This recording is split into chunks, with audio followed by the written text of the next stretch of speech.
세 번째이자 마지막 편에 대해서 말씀을 드리도록 하겠습니다.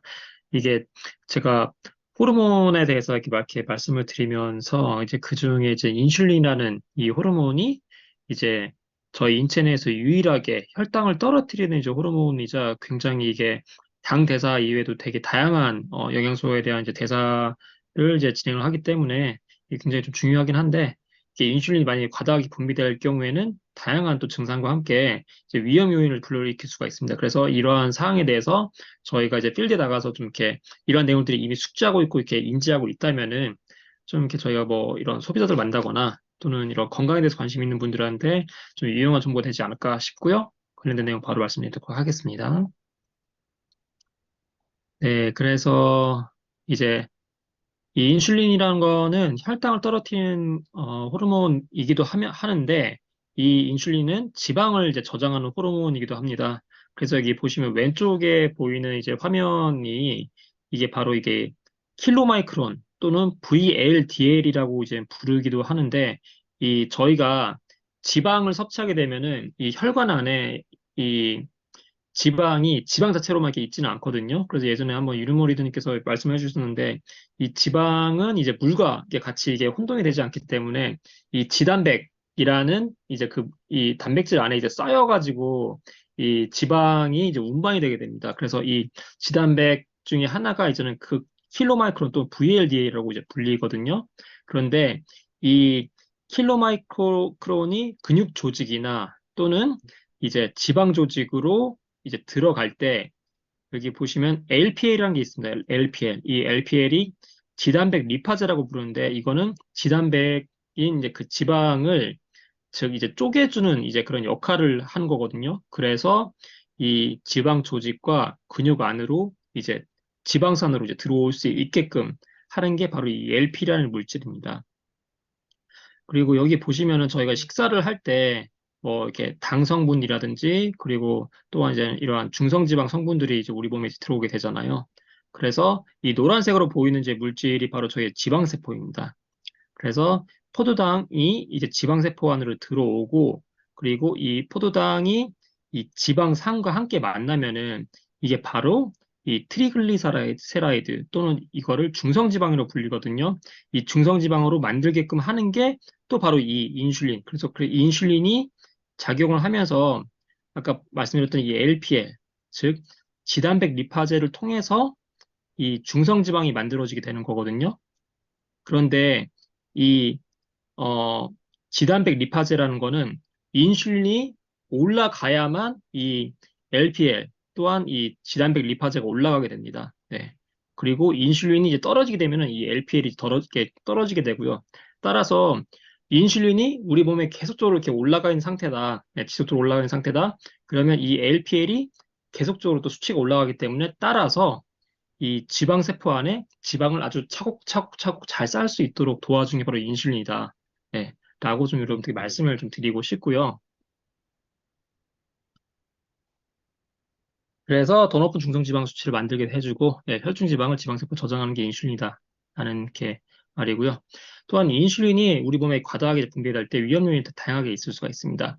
이상지질 혈증이 이제 발생을 할 수가 있고요.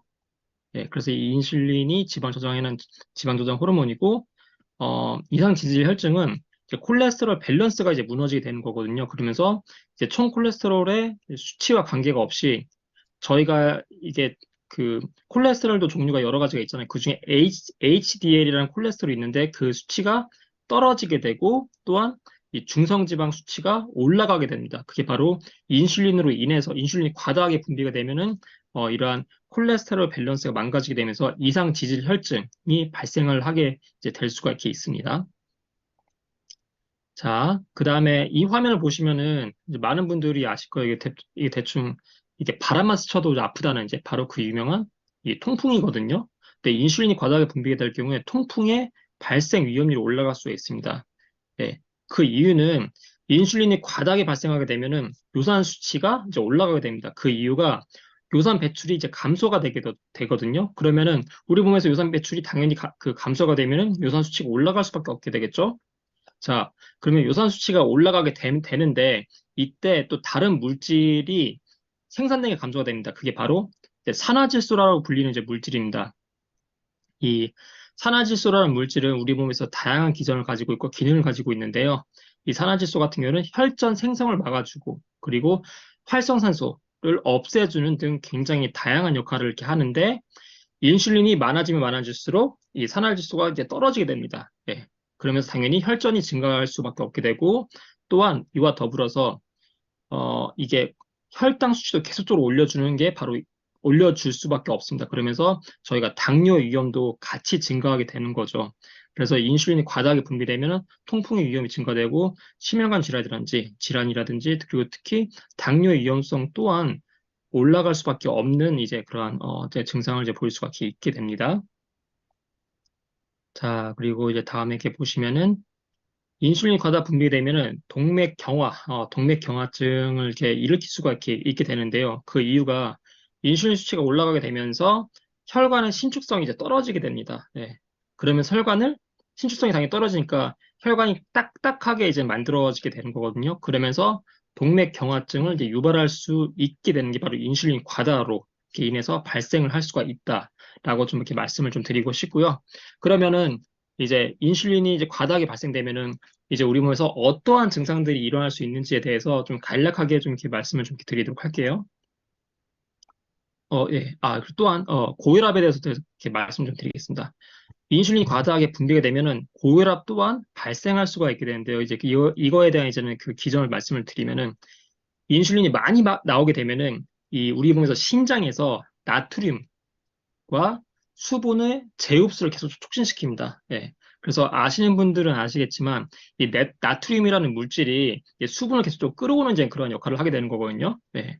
그리고 이와 더불어서 이제 나트륨과 칼륨과 요산 배출 또한 이제 감소를 계속 시키게 됩니다. 인슐린이 계속적으로 우리 몸에 그 쌓이게 되면은 그래서 나트륨이 증가를 하면은 나트륨이 이제 물을 계속적으로 머금고 있는 이제 그런 성향을 가지고 있다는 걸 여러분 다 아시고 계시고 따라서 나트륨이 우리 몸에서 계속 좀 많이 존재하기 때문에 물을 많이 담고 있어서 혈압이 당연히 이제 증가할 수밖에 없는 이제 그러한 현상이 있을 수 있기 때문에 인슐린 수치가 과다하게 계속 좀 분비되어 있다. 그러면 고혈압의 그러한 그 위험성도 계속적으로 증가할 수밖에 없다라고 좀 말씀을 이렇게 드리고 싶고요.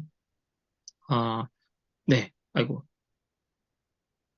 그다음에 이제 인슐린 저항성으로 일어날 수 있는 증상에 대해서 좀 이렇게 좀 말씀을 좀 드리면은 이제 저희 피부, 스킨에 대해서 이렇게 일어나는 좀 이렇게 증상을 말씀을 드리도록 할게요.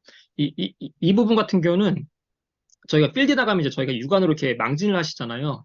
그럼 망진을 할 때 좀 이게 유심하게 좀 보시면 좀 좋을 것 같아요. 또 안 보이는 부분도 있긴 하지만 네, 인슐린 저항성이 이제 그 일어나면서 인슐린 계속적으로 이제 만해져 있는 상태에서는 흑색 가시 세포증, 이렇게 여기 보시면은 이 목덜미, 그리고 여기 이 겨드랑이 쪽에, 예, 이러한 쪽에 피부가 이렇게 어두워지는 이제 그런 현상을 이렇게 발생할 수가 있는데, 아까 말씀드린 목과 겨드랑이 이외에도 팔꿈치, 사타구니, 배꼽 등에도 이러한 피부가 계속적으로 이렇게 갈색이나 검은색으로 이렇게 어두워지는 이제 그런 현상을 보일 수 있는 게 바로 인슐린 저항성입니다. 그래서 이렇게 소비자들과 얘기를 하시다 보면서 뭐 이런 피부가 어두워지는 이렇게 현상이 있는지도 한번 뭐 이렇게 가볍게 좀 얘기를 나눠보셔도 좀 좋을 것 같고요. 그 다음에 혹시 여러분 쥐젖이라고 아시나요? 쥐젖? 네. 좀 이렇게 나이 드신 분들이 좀 많이 좀 계시기도 한데 나이가 많이 들어간다고 무조건 쥐젖이 생기는 건 또 아니거든요. 근데 쥐젖이 생기는 이제 그 이유 중에 하나가 인슐린 저항성이 이제 높기 때문에 이렇게 생길 수가 있습니다. 그래서 이걸 또 이렇게 스킨태그라고 불리기도 하는데 어, 이러한 쥐젖이 이렇게 생길 수가 있다라고 말씀드릴 수 있고 이게 내당능 장애 그리고 당뇨병이 있으신 분들도 이러한 쥐젖이 생길 수 있기 때문에 이러한 부분에 대해서 좀 망진을 좀 잘 하시면 이렇게 도움이 좀 될 수 있을 것 같고요.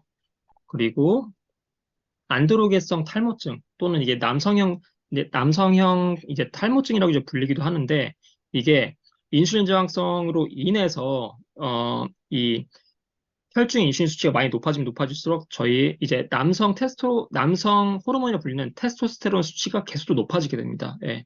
그러면서 남성형 탈모증이 발생할 수가 있는데 이 남성형 탈모증은 남자들뿐만 아니라 여자들한테도 발생을 할 수가 있거든요. 그래서 이제 이러한 안드로겐성 탈모증이 발생할 수 있고 이제 그 쥐와 같은 경우에는 그 이제 연구를 했었을 때 당뇨병이 있는 당뇨병이 있는 쥐의 피부에서 이제 피부에 이제 모관이 계속적으로 가늘어진 현상을 이렇게 발견할 수가 있어서 인슐린 저항성이 이렇게 있는 경우에는 이제 이러한 탈모도 발생할 수가 있다라고 좀 말씀 좀 드리고 싶고요. 그리고 여기 보시면은 화농한 선염의 피부 상태 또 이제 생길 수가 있습니다. 그래서 여기 보시면 이제 겨드랑이 이외에도 사타구니, 엉덩이, 또는 가슴과 같은 이제 부분에도 땀샘이 있는 이제 그 부분에 피부 농양과 흉터와 같이 이러한 피부 증상이 이렇게 생길 수가 있다고 좀 말씀드리고 싶고요. 마지막 좌창은 이제 여드름과 같은 것도 이제 생길 수가 있다라고 좀 말씀 좀 드리고 싶고요. 마지막으로는 이 증상 체크리스트인데 이 부분은 좀 이렇게 넘어가고요. 이 부분은 한번 여러분들 참 체크를 한번 해보시면서 이러이러이러한 게 좀 이렇게 리스트들이 이렇게 만약에 체크가 된다. 그러면 내가 인슐린 저항성이 있을 수가 있구나라고 좀 참조하셔서 좀 여러분들의 사업하시는데 좀 많이 좀 도움이 되시면 좋을 것 같습니다.